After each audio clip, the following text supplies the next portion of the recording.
So as a product of the 90s, nostalgia is a big thing to me, and whenever possible I try to tie things back to it, as if it gives it some greater meaning if it has even the smallest connection to something I grew up with. That's something I've tried to incorporate into these spotlights, especially when it comes to certain characters. I mean, a lot of you probably look at Anub'Arak and go, yeah, he's a diving tank that's really good against mages and ability-focused heroes, and he's a big bug obsessed with a chair. For the Frozen Throne! But me? Man, I took one look at Anub'Arak skins, and the only thing that sprung to mind was... Big bad Beetleborgs! Big bad Beetleborgs! Yeah, I'm screwed up for life. This is the Heroes of the Storm Heroic Spotlight, and today we're looking at a new... Whoa! Come on, Internet! Why would you do this? Today we're looking at Anub'Arak, the Nerubian King.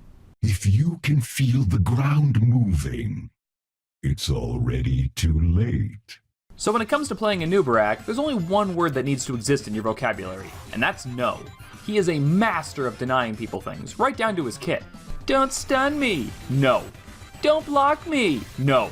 Don't chase me! No. Bro, I got webs for days over here. His passive is Scarab Host. Using any basic ability causes Anub'Arak to spawn a beetle that lasts for 8 seconds, and attacks enemies for minor damage. If one spawns when there's nothing to attack, the beetle will make for the nearest lane instead. Now as far as passives go, this one is pretty lackluster by itself. The beetles don't do much damage, and when you get down to it, 8 seconds isn't that much time for them to help push a lane. Where this ability starts to shine, however, is with the proper talents. Things like Resilient or Leeching Scarabs can help increase the value of Anub'Arak's passive. The Legion of Beetles, or Beetlejuiced, will churn out even more beetles overall. Out of all of these, I found the lifesteal to be the most effective, allowing you to soak up more damage in the middle of teamfights, as that's where Anub'Arak's kit tends to land him, and he also deals out more damage. Since this passive has no cooldown, you can spawn up to 3 beetles in quick succession even without any talents, and eventually, all that nickel and dime damage is going to add up. Good. Anub'Arak's Q is Impale. He shoots out a line of spikes along the ground, dealing minor damage to all enemies struck and stunning them for 1 second. Now this is where you start to get a picture for how this big bugman operates. 2 out of 3 of his basic abilities are a stun, and both can hit multiple enemies at the same time.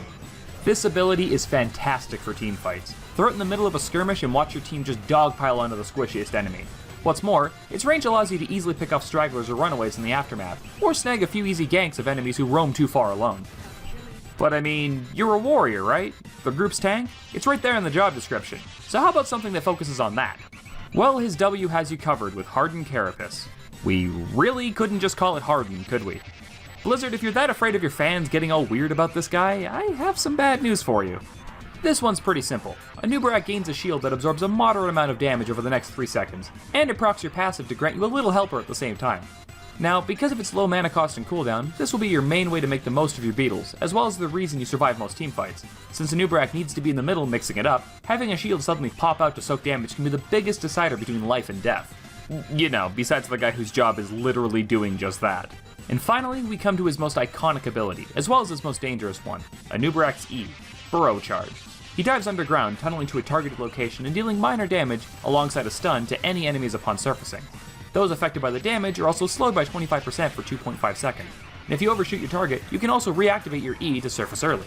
Now I love this ability, it's fantastic. It makes for a great initiation as well as an ideal escape. In fact, the only downside about it really is its cooldown. Using this to spark a fight is probably the biggest example of an all-in dive in the entire game, and if your team isn't there to back you up, it's a pretty safe bet you won't live long enough to tunnel away again. Ideally though, you want to use this when your opponent has no idea it's coming, like diving them from beyond their vision or from the bushes. Surprise, cockbags! No, wait, I got a better one for this. You never see it coming. Do you see that, Internet? I can do it too! Now because of his stun-heavy nature, who best complements Anub'Arak? Well, any really bursty assassin can work well alongside him, ones that do a lot of damage at once, like Jaina or KT. Zell is a good specialist to follow up his stuns if he lands his prison, or a well-placed zombie wall from Naz can also do in a pinch as well.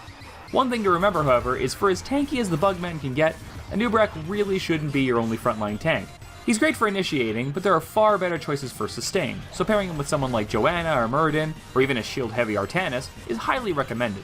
But on the flip side of things, Anub'Arak doesn't have a lot of answers to non-ability based damage.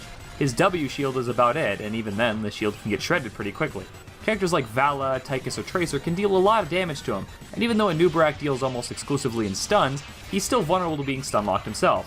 So, avoid the butcher shop, if you catch my drift. Fresh meat. Regarding his heroics, Anub'Arak is another one of those heroes with a safe choice and a utility pick, and which one you opt to go with will come down to your playstyle as well as what enemies you're facing. His first is Locust Swarm.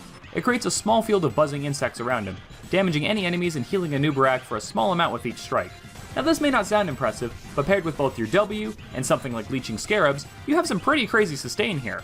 At level 20, this can be upgraded to grant a permanent Locust that stays with Anub'Arak at all times, granting him even further damage and lifesteal. This is the heroic I take when I just need to be beefier than I already am, like if I can't last in a team fight no matter what I do. It's safe and reliable, and that little extra damage can really make a difference when you're surrounded on all sides. After all, the Locusts don't discriminate, they'll eat anything. His second heroic is Cocoon. Anub'Arak seals an enemy in a silky web, cutting off their movement and actions for 8 seconds. Now this timer can be reduced if enemy heroes attack the Cocoon, but for the most part, this is an insanely useful way to turn a 5v5 into a 5v4 in your favor. If you're up against someone especially deadly like a stacked KT or Butcher, this can be a lifesaver. Likewise, if you're unsure of which hero to target with it, you're never really that wrong for choosing their healer or their solo tank as well. Those roles are vital for a reason after all. Now, unlike with his first heroic, I'm not really a fan of buffing this at 20. Crypt Weave only really increases the duration of the lockdown, and even then only by a very small amount. I find it much smarter to take something like Rewind or Nullification Shield instead, and further enhance yourself for the rest of the fight. So in the end, Anub'Arak is a great pick when you just need to get up in the enemy's face, or give a few pesky mages what for. He's by no means the tankiest guy around, but with his multiple stuns and lockdowns, he can definitely get the job done. He has a lot of mobility, but I find that early game he seems to struggle the most. His passive doesn't really contribute a lot to his kit until you buffed it in some way, and it's pretty easy to find yourself diving into a situation you really shouldn't have. Still, if you're looking for a warrior that's not only an effective fighter, but lots of fun as well, Step into my web. hey everyone, thanks for watching. I kinda picked Anub'Arak on a spur of the moment kind of thing, but he was so much fun that I'm definitely glad I did. Be sure to share this video around as much as you can. We're getting really close to 100 subscribers and I'd love to see that milestone hit. You're all awesome. As always, be sure to check out my Facebook and Twitter for more updates on things, as well as my Discord channel to chat, hang out, or suggest more heroes for coverage here. And as always, I'll see you in the Nexus.